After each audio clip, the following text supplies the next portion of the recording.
Homicide rates increased in Memphis, and Memphis Police Director Tony Armstrong is quoted as saying that 8 out of 10 of those murders that happen in our city are domestic. Meaning that the individuals involved knew each other in some way. Now, most of the murders also stemmed from arguments, and Director Armstrong went on to say we can solve this problem if we can learn anger management techniques and then put them into practice.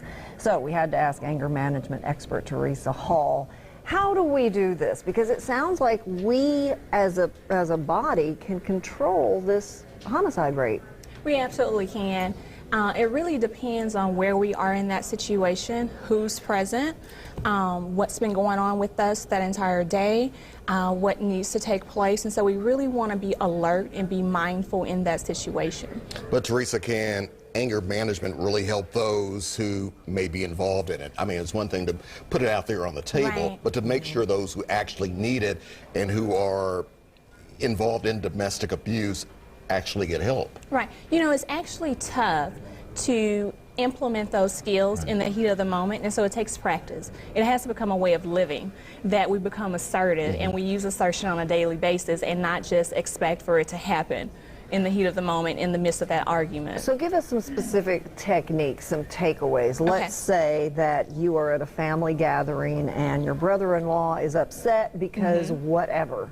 What can you do? Whether you're the brother-in-law practicing or not, what can you do to diffuse the situation? Are there things? One thing you can do is have a Teflon mind, and you're familiar with the Teflon skillet. And so food doesn't stick to it.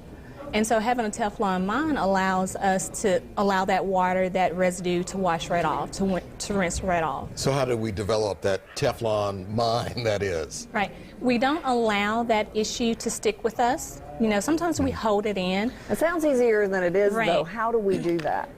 Well, definitely distracting ourselves. So when that brother or brother-in-law approaches us, we can distract ourselves mentally and not allow that offense that has just occurred to stick with us. We can definitely take a time out, walking away.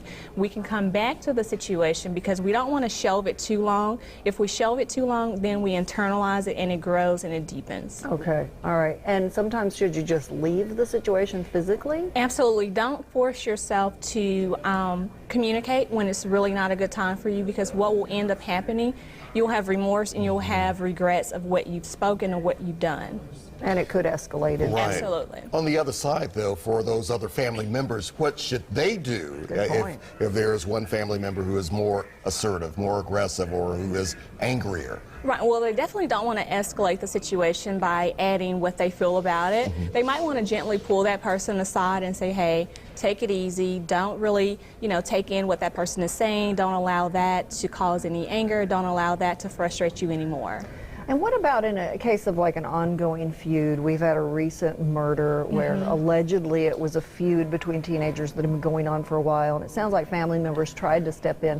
What are some specific things one can do to try to ease that situation? Again, it has to be a way of living, and we have to have these skills implemented and taught to us. The earlier their age, the better. And so what parents can do is definitely talk to them about, okay, what can you do other than the physical aggression? What are some other options? What are some other things that you can take away and apply to that situation versus losing your cool? And then think about the consequences. If I do A, what is the consequence of that? Does that further escalate the situation? Can I pull this person aside and talk to them and have a deeper conversation away from everyone else that tends to entice and hype up a situation?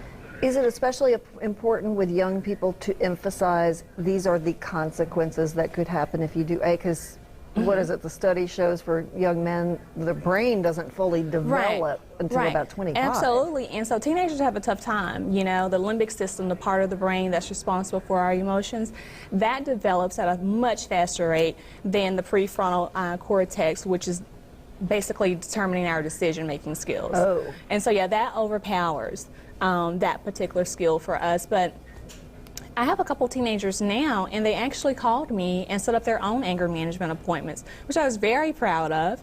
And they come every week, and they report, updates and progress. Very positive step there. Hopefully others will also do the same. Yeah. We need to get you in the school system. Like you're not busy enough.